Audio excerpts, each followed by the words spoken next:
नमस्कार, आप सुनने जा रहे हैं कहानी कैसा ये इश्क है द्वितीय। इस कहानी को लिखा है SR लक्षिता ने और इस कहानी की कथावाचक है अनामिका। कैसा ये इश्क है द्वितीय भाग 1। सुबह लगभग 9 बजे का समय है। गुड्डू कॉलेज जाने के लिए तैयार है। क्यूट से गोल मटोल गुड्डू अब बेहद खूबसूरत और स्टाइलिश हो गई है। गांव से कॉलेज पढ़ने शहर आ गई है तो बदलाव उसमें साफ देखा जा सकता है।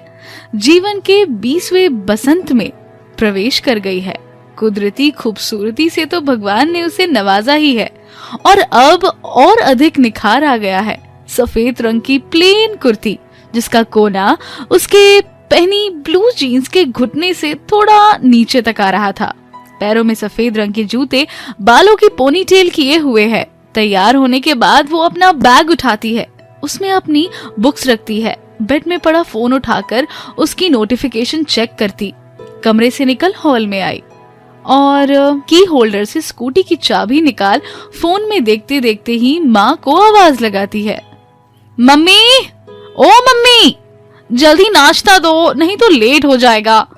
उसकी आवाज सुनकर उसकी माँ जो किचन में आलू के पराठे बना रही थी तवे से पराठा उतारकर थाली में रखती है। एक कटोरी में दही और घर में बनाया मक्खन, साथ में लस्सी का ग्लास जो गुड्डू का पसंदीदा नाश्ता है वो लेकर आ गई। वाओ, मेरा फेवरेट नाश्ता। नाश्ता देखकर उसने प्रतिक्रिया दिखाई पर अगले ही पल कुछ सोचकर मम्मी से बोली, मम्मी बाकी तो सब ठीक है पर ये मक्खन ले जाओ, ये नहीं खाऊंगी। क्यों नहीं खाना, तुझे तो पसंद है ना। उसके इनकार करने पर माँ ने वजह जाननी चाहिए। हाँ पसंद था पर अब चिकनाई थोड़ी कम खाना है। बड़ी मुश्किल से वेट कंट्रोल किया है।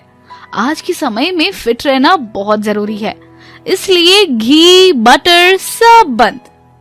मार खाकर मानेगी के? ज्यादा ही सेहत का उपदेश अपनी माँ को सुना रही है। ये नहीं खावेगी तो शरीर में जान कहाँ से आवेगी। चुपचाप से खा और पूरा खत्म करके जाना। जमाई सूखती जा रही है। यहाँ से गांव जाते ही तेरे पापा और बाकी घर के मुझे डांटने लगते हैं कि तुझको ढंग से खाना नहीं खिलाती। तेरी वजह से वो लोग हर रोज गांव से ताजा दूध, लस्सी और घी यहाँ पहुँचाते हैं ताकि तुझे कोई कमी ना हो। पर उन्हें के बेरा कि उनकी छोरी के तो शहर की हवा लग गई है तो खानों के भी अलग नखरे होने लगे हैं। ये सब शहरी चोंचले ही बिना दूध घी के भला कोई खाना होता है। इसलिए वो सब छोड़। जाटों की छोरी है तो दिखनी भी चाहिए, ये नहीं कि किसी की फूंक मारते ही नीचे गिर जाए। क्या मम्मी, आप भी क्या लेकर बैठ गई? मुझे सेहत बनाकर गीता बबीता जैसी पहलवान के अखाड़े में नहीं उतरना है जो सेहत बनाऊंगी। अच्छा छोड़ो ये सब, आप नहीं समझोगी। ये बताओ भाभी कहाँ है? उन्होंने कर लिया नाश्ता कि नहीं? नहीं करया अभी।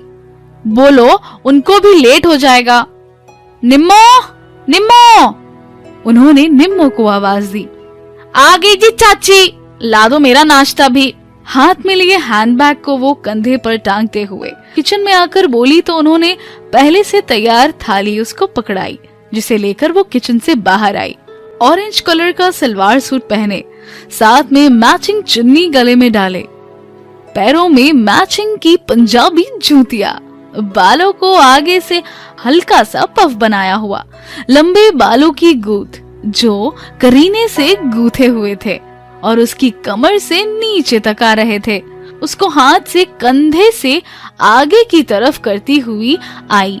चेहरे पर कोई मेकअप नहीं, लिप ग्लॉस और सिवाय एक छोटी सी सूट से मैचिंग करती छोटी सी गोल बिंदी के वो भी थाली लेकर आई और गुड्डू के साथ बैठकर नाश्ता करने लगी। दोनों ग्रेजुएशन फाइनल ईयर में है। गांव से रोज कॉलेज के लिए शहर आना मुश्किल होता था, इसलिए गुड्डू, निम्मो और गुड्डू की मम्मी ये सब अब अधिकतर शहर में ही रहते हैं ताकि दोनों अपनी पढ़ाई पूरी कर सके। गुड्डू और निम्मो को कॉलेज जाना है, तो दोनों तैयार हो गई है। नाश्ता खत्म करने के बाद गुड्डू स्कूटी गेट से बाहर निकालती है और माँ को आवाज देती है, मम्मी हम जा रहे हैं, गेट बंद कर दो। उनको जाता देख माँ भी दरवाजे तक छोड़ने आ गई। गुड्डू स्कूटी स्टार्ट करती हुई उसे गली से मेन रोड पर उतारते ही उसकी स्पीड फुल करती है और कुछ ही देर बाद दोनों यूनिवर्सिटी कॉलेज पहुँच भी गई। यूनिवर्सिटी कॉलेज में आज कुछ ज्यादा गहमा गहमी है। कॉलेज का पारंपरिक और सांस्कृतिक फेस्टिवल रत्नावली फंक्शन जो आने वाला है, जिसमें प्रदेश के छोटे बड़े कलाकार प्रतिभागी होते हैं, तो यूनिवर्सिटी से भी हर कोई इसमें अपनी भागीदारी रखना चाहता है। ये पूरे 3 दिन चलेगा, जिस वजह से सभी छात्र छात्राओं में उत्साह है। गुड्डू ने कॉलेज कैंपस के एक तरफ बने स्टैंड में स्कूटी खड़ी की और फिर दोनों चलती हुई लड़की लड़कियों के उस झुंड की तरफ बढ़ी, जो गोल घेरे में खड़े होकर किसी मुद्दे पर गंभीर डिस्कशन में बिजी था। हाय गाइस, गुड्डू ने उन्हें ज्वाइन करते हुए कहा। ओह हाय। कई आवाजें एक साथ उसकी तरफ देखते हुए आई। हाय कनिका, हाय नमिता। वो सब जोश से उनका स्वागत करती है, तो उन्होंने भी मुस्कुराकर उनका जवाब दिया। क्या बात है, सब झुंड बनाकर खड़े हो, जरूर कोई सीरियस डिस्कशन चल रहा है, हमें भी बताओ। हाँ, वो रत्नावली आने वाला है ना, इस बार फाइनल ईयर वालों को एक एक नंबर तैयार करने को कहा गया है। हमारी क्लास के लिए गिद्दा, पंजाबी लोक नृत्य जिसे आमतौर पर सिर्फ लड़कियां ही करती है, और भांगड़ा जिसे सिर्फ लड़के ही करते हैं, तैयार करने को कहा गया है। भांगड़े के लिए बॉयज तो सेलेक्ट हो गए हैं, पर गिद्दे के लिए ऐसी लड़कियां चूज करनी है जो सुंदर होने के साथ साथ लंबी भी हो और थोड़ा बहुत डांस करना भी आता हो। बाकी ट्रेनर आएंगे, वो सब सिखा देंगे। इसमें प्रॉब्लम क्या है? प्रॉब्लम ये है कि लड़कियां सेलेक्ट करना बहुत मुश्किल हो रहा है। किसी को डांस नहीं आता तो किसी का कद मैच नहीं हो रहा, तो कोई कुछ तो कोई कुछ। वैसे कनिका, तुम इसके लिए बिल्कुल फिट हो। तुम्हारा नाम लिख दे क्या इसमें, अगर तुम्हें ऐतराज ना हो तो। मुझे कोई प्रॉब्लम नहीं, पर तुम लोगों को पता तो है डांस में मेरा पैर खास उठता नहीं, और पंजाबी डांस और वो भी गिद्दा पाना कोई आसान काम नहीं, खासकर मेरे लिए। सो गर्ल्स, मैं तो नहीं कर पाऊंगी, पर मैं एक नाम जरूर सुझा सकती हूँ। कौन? वो उसकी तरफ आश्निफ्त होकर देख रही थी। नमिता? गुड्डू ने नाम सुझाया, जिसे सुनकर वो निम्मो की तरफ देखकर हैरानी से बोली, नमिता? हाँ, नमिता। Can't believe this. ये तो किसी से ढंग से बोलती तक नहीं है, ये इतने बड़े इवेंट के लिए परफॉर्मेंस कैसे कर लेगी? उन्होंने संदेह जताया। गाइस, तुम लोगों को बिलीव नहीं हो, पर इसे बहुत अच्छा डांस करना आता है, स्पेशली हरियाणवी फोक। जब वो हरियाणवी इतने अच्छे से करती है तो गिद्दा सीखने में ज्यादा दिक्कत नहीं होगी, और जैसी लड़की गिद्दे के लिए चाहिए होती है, इसमें वो सारी क्वालिटीज है। गुड्डू निम्मो की तारीफ करती नहीं थक रही थी, तो उसकी बातें सुन निम्मो का पारा हाई हो रहा था। जब गुड्डू चुप नहीं हुई तो वो उस पर गुस्साई। गुड्डू, तू क्या ये कुछ भी बोल रही है? मैं कब डांस करती हूँ? मुझे नहीं आता डांस वांस, और ना मैं करूंगी। प्लीज नमिता, मान जाओ, सभी उससे रिक्वेस्ट करती है। मुझे ना आता डांस वांस, कुछ भी झूठ बोल रही है ये। नहीं, तुम्हें करना पड़ेगा, गुड्डू जिद करके बोली। मैं ना करूंगी कुछ भी, मैं क्लास में जा रही हूँ, तू भी आ जा, कहकर वो तेज डग भरती क्लासरूम की तरफ चली गई। क्या हुआ नमिता को? मुझ पर चिढ़ गई है लगता है, अब मेरी खैर नहीं। ये ऐसा अजीब बिहेव क्यों करती है? ना किसी एक्टिविटी में पार्टिसिपेट करती है, ना किसी से घुलती मिलती है, ना एंजॉय करती है, ना किसी से दोस्ती करती है। कुछ पूछो तो ढंग से जवाब भी नहीं देती, बस चुपचाप रहती है। उनमें से एक लड़की बोली, एक्चुअली वो रिजर्व नेचर की है इसलिए, पर तुम लोग चिंता मत करो, डांस के लिए तो मैं उसे तैयार कर लूंगी, बस तुम बाकी लड़कियों को तैयार करो। और अब मैं चलती हूँ, वरना वो मुझ पर और भड़क जाएगी। हंसती हुई गुड्डू बोली, और वो भी क्लास में आ गई। देखा तो निम्मो कोने के बेंच पर किताब लिए बैठी थी, तो गुड्डू भी उसके साथ आकर बैठ गई। उसने गुड्डू को देखा तो उस पर गुस्सा करने लगी। क्या जरूरत थी तन्ने मारा नाम लेने की? मैं क्या डांस करूंगी? तो क्या हुआ भाभी, आप डांस करोगी तो उसमें क्या गलत है? पहले आप कितना अच्छा डांस करती थी, अरसा हो गया आपका डांस देखे हुए। आपने खुद को एक छोटे से दायरे में सीमित कर लिया है, जो बिल्कुल भी जायज नहीं है। आपकी तो अभी भी हमारी तरह ही हंसने खेलने की उम्र है। क्यों खुद को औरों से अलग थलग करके रखा हुआ है? क्योंकि मैं औरों से अलग हूँ, मन में शौक भी ना रहा इन सब का। निम्मो बोली, जो गुड्डू को अच्छा नहीं लगा। आप अलग नहीं हो भाभी? क्यों, ऐसा क्यों सोचती हो? जैसी मैं हूँ वैसी आप भी हो। और पहले आपको कितना शौक था डांस करने का, मुझसे बेहतर भला ये कौन जान सकता है। पर आपने जिंदगी से जानबूझकर दूरी बना ली, पर बहुत हो लिया। मैं ये सब और नहीं होने दे सकती। आप ये उदास जिंदगी जीना छोड़कर नॉर्मल जिंदगी जीना शुरू करेंगी, और इसकी शुरुआत आज से ही होगी। आप गिद्दे में पार्टिसिपेट करोगी और ये फाइनल है। मैं ना करन ये गिद्दा विद्दा कुछ भी, मारे को पढ़ाई करनी है। फालतू की बातों वास्ते मारे पास टेम कोना है। इससे कौन सा आपकी पढ़ाई डिस्टर्ब हो जाएगी? ना बोल दिया तो ना ही है। निम्मो साफ इनकार कर देती है, पर गुड्डू कहाँ हार मानने वालों में से है। वो निश्चय कर चुकी कि निम्मो को डांस के लिए राजी करके रहेगी। अभी तो वो फिलहाल चुप हो जाती है, क्योंकि धीरे धीरे बाकी स्टूडेंट्स भी क्लास में आने शुरू हो गए थे। थोड़ी देर में प्रोफेसर आ गए और लेक्चर स्टार्ट हो गया। लेक्चर खत्म हुआ तो गुड्डू को उसकी सहेलियां कैंटीन में साथ चलने के लिए जिद करती है, तो वो निम्मो को भी साथ चलने को कहती है, पर निम्मो मना कर देती है कि उसे पढ़ाई करनी है। जब निम्मो जाने को तैयार नहीं हुई तो गुड्डू चले गई और निम्मो किताब लेकर बैठ गई। 3 साल होने वाले हैं राजवीर को घर छोड़कर गए हुए। ना लौट कर आया और ना निम्मो की और घर वालों की कुछ खोज खबर ही ली। घर वाले भी अब थक हार कर बैठ गए, क्योंकि उसका पता लगाने की सारी कोशिशों को कोई राह नहीं मिली। तो सब इस आस में ही है कि कभी खुद ही वो आ जाएगा। निम्मो को बलवंत चौधरी ने बेटी का दर्जा देकर उसे पढ़ाने की इजाजत दे तो दी है, पर उससे उसका ध्यान थोड़ा बहुत तो बहल जाता है। पर राजवीर की वजह से उसके दिल पर जो जख्म लगे हैं, उनका दर्द इतना अधिक है कि कोई उसका अंदाजा भी नहीं लगा सकता। उसकी हम उम्र लड़कियां जहां आंखों में आने वाली जिंदगी के हसीन सपने लिए अपने जीवन के सुनहरे बसंती खुशनुमा दिनों को गुजारती है, निम्मो अपने में घुटती रहती है। राजवीर के उससे वादा करने के बावजूद भी वो उसे अपने साथ ले जाएगा, वो उसे लेने नहीं आया। राजवीर की जुदाई ने निम्मो को तोड़ कर रख दिया है।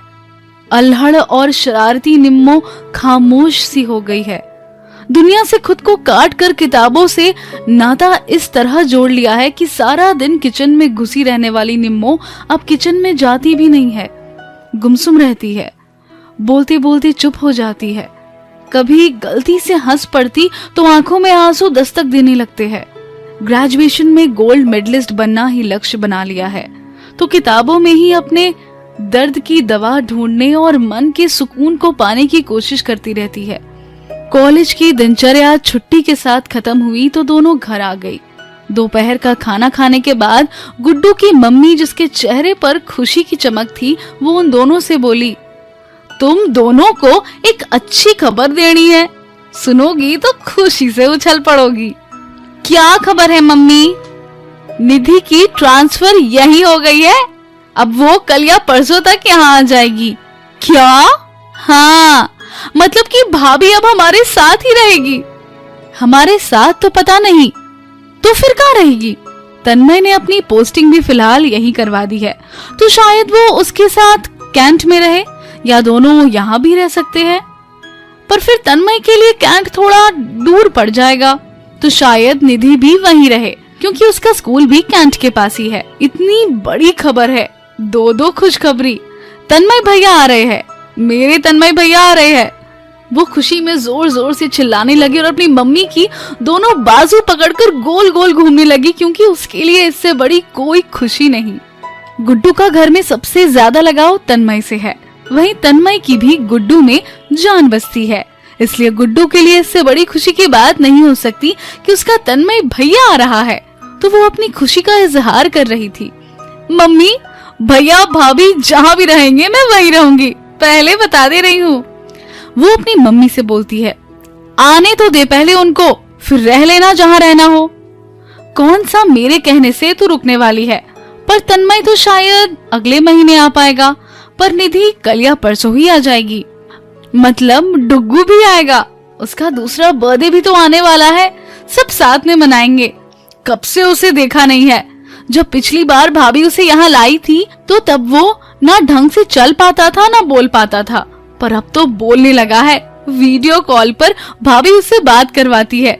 मजा ही आ गया आज तो दो खुशखबरी सुनकर। हाँ ये तो है, तन्मय भैया भी तो पिछले साल छुट्टी में आए थे, जब वो 1 साल बाद लेबनान से लौटे थे। उसके बाद भैया प्रमोशन फोर्स पर देहरादून चले गए, तब से पहली बार आ रहे हैं।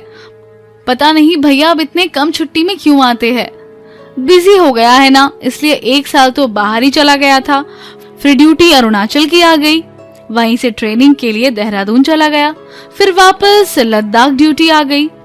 पर अब फिलहाल कुछ समय यहीं रहेगा, ये खुशी की बात है। आज मैं बहुत खुश हूँ। सुन रही हो भाभी? निधि भाभी, डुग्गू, तन्मय भैया, ये सब हमारे साथ रहेंगे। गुड्डू निम्मू की दोनों बाजू पकड़कर खुशी में उसे गोल गोल घुमाने लगी तो निम्मू बस मुस्कुरा दी और उससे अपनी बाजू छुड़ाकर अपने कमरे में चली गई। थोड़ी देर बाद गुड्डू कमरे में आई तो निम्मू किताब लिए बैठी थी। वो उसके पास आ गई। उसे निम्मू का ऐसा व्यवहार खटकता है। वो कोशिश करती रहती है कि निम्मू पहले जैसे हो जाए, पर उसकी कोशिश नाकाम ही रहती है। अभी भी वो वही करने की कोशिश करती है। भाभी, ओ भाभी, चहकती हुई गुड्डू बोली। हाँ बोल। निम्मू ने उसकी तरफ खाली नजरों से देख पूछा तो गुड्डू उसके हाथ से किताब लेती है और बंद करके नीचे रखने लगी। तो निम्मू गुस्सा करती बोली, क्या कर रही है? ला मारे किताब पढ़ना है मन ने। कितना पढ़ती रहती हो? सारा दिन बोर नहीं होती पढ़ पढ़ कर? बोर होने वाली क्या बात है इसमें? मन ने अच्छा लागे है पढ़ाई करना, और मुझे टॉप भी तो करना है। आप ही टॉप करोगी, इसमें कोई शक नहीं है, सबको पता है। 2 साल से कर तो रही हो, और आपके कारण मेरी इज्जत का तो फालूदा घर वालों की नजरों में तो हो रखा है, वो भी सबको पता है। अच्छा वो सब छोड़ो भाभी, कितने दिन हो गए आपके हाथ का बना सूजी का हलवा नहीं खाया, बना दो ना। चाची ने बोल दे, वो बना देगी। निम्मू उसे टालती हुई बोली और उससे किताब लेने लगी, पर गुड्डू किताब कमर के पीछे छिपा लेती है। मम्मी आप जैसा अच्छा नहीं बनाती, मैं तो तरस गई हूँ आपके हाथ का खाना खाने के लिए। आज इतनी बड़ी खुशखबरी है, आज तो बना दो प्लीज। ना, मारे को पढ़ाई करनी है प्लीज। नहीं प्लीज, मैं भूल गई बनाना। निम्मू ने बहाना बनाया। जैसा भी बनेगा मैं खा लूंगी। गुड्डू ने जिद की तो हार मानकर निम्मू किचन में चली गई और थोड़ी देर में उसके लिए हलवा बनाकर ले आई। गुड्डू ने हलवा खाया और उसकी तारीफ करने लगी। वाह भाभी वाह, आपके जैसे हलवा कोई नहीं बना सकता। आखिरी बार बनाया है ये, अब ना बोलिए, मैं ना बनाऊंगी। क्यों भाभी, क्यों ना बोलूं? कब तक ऐसे करती रहोगी? मारे को पढ़ना है। ऐसे कौन पढ़ता है सारा दिन? मुझे पता है क्यों करती है ये सब। पहले तो आपका पढ़ना पसंद नहीं था, आपको तो खाना बनाना पसंद था, पर आपने वो छोड़ दिया। अब बस अपने में खोई रहती हो या इन किताबों में। ये किताबें हैं भाभी, सिर्फ किताबें। वो किताब को हाथ में उठाकर बोली, पर आपको तो इनमें राजबीर भैया नजर आते हैं। उन्हें पढ़ाई पसंद थी तो आप इनको ही राजबीर भैया समझने लगी हो। जब देखो तब इनमें खोई रहती हो। कब तक ऐसा चलेगा? बहुत हो लिया, अब आगे ऐसा नहीं होगा। जब भैया आपके बगैर रहना सीख गए हैं तो आपको भी जीना सीखना होगा। आप तो जीना ही भूल गई है। ऐसे कैसे जिंदगी कटेगी? मैं अब आपको और ऐसे नहीं रहने दूंगी। ऐसा कुछ ना है, मारे को पढ़ना अच्छा लगता है इसलिए, और मैं रहना सीख तो गई ना। थारे भैया ने मुझे मुड़कर पीछे ना देखा तो मैं भी उनको याद नहीं करती। कहते कहते उसकी आवाज भारी हो गई। क्यों झूठ बोल रही हैं आप? ऐसा कोई पल नहीं जब आप भैया को याद नहीं करती होंगी। पहले आपको खाना बनाना अच्छा लगता था, वो छोड़ दिया। हंसना बोलना सब छोड़ दिया। क्या फालतू बातें लिए बैठ गई है तू? फालतू बात नहीं है ये, बहुत हो गया। अब आपको जिद छोड़नी होगी और नॉर्मल लाइफ जीनी पड़ेगी। और इसकी शुरुआत ऐसे होगी कि मैंने आपका नाम गिद्दे में लिखा दिया है तो आप उसमें पार्टिसिपेट करोगी।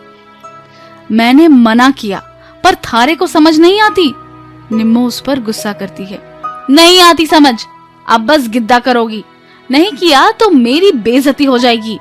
ऐसा हुआ तो आपकी मेरी दोस्ती खत्म। गुड्डू निम्मो को अपनी बातों में उलझाती बोली और उसे काफी देर समझाती रही। समय रात के खाने का हुआ। खाना खाकर थोड़ी देर दोनों पढ़ाई करती है। गुड्डू को नींद आने लगी तो वो निम्मो से बोली, भाभी लाइट बंद करो और अब सो जाओ, मुझे भी नींद आ रही है। अभी मैं पढ़ रही हूँ, तुझे सोना है तो तू सो जा। निम्मो उससे बोली तो गुड्डू सो गई। वो थोड़ी देर पढ़ाई करती रही। उसके बाद निम्मो किताबें बंद कर देती है। उसने धीरे से आवाज दी, गुड्डू। वो फिर बोली, पर गुड्डू तो गहरी नींद सोकर हसीन सपनों में खोई थी। जब निम्मो को तसल्ली हो गई कि गुड्डू सो गई है तो वो अपना फोन ऑन करती है और गैलरी खोलकर राजबीर की फोटो देखने लगती है। दिन तो किसी तरह बीत जाता है किताबों और कॉलेज में खुद को व्यस्त रखकर, पर जैसे ही खाली रात की साएं साएं बढ़ने लगती है, उदासियां उसे घेरने लगती है, तो इसी तरह घंटों उसकी फोटो के साथ बातें करने लगती है। हजारों गिले शिकवे मन में उससे कहती है। गौर से उसका फोटो देखती है और उससे छूती है, मानो वो सामने ही हो। शिकवे शिकायतें आंखों से टेसू बनकर जब गालों पर लुढ़कने लगते हैं तो हाथ की उंगली की पोरों से उन्हें साफ कर सुबकने लगी। न जाने कब उसके दुखों का अंत होगा। दिनों का इंतजार जो अब सालों का बनकर उसे दर्द भरी टीस देकर उसका दिल छलनी करता रहता है। कभी इस जख्म की दवा भी उसे मिलेगी कि नहीं, और कब लौट कर आएगा राजबीर, पता नहीं।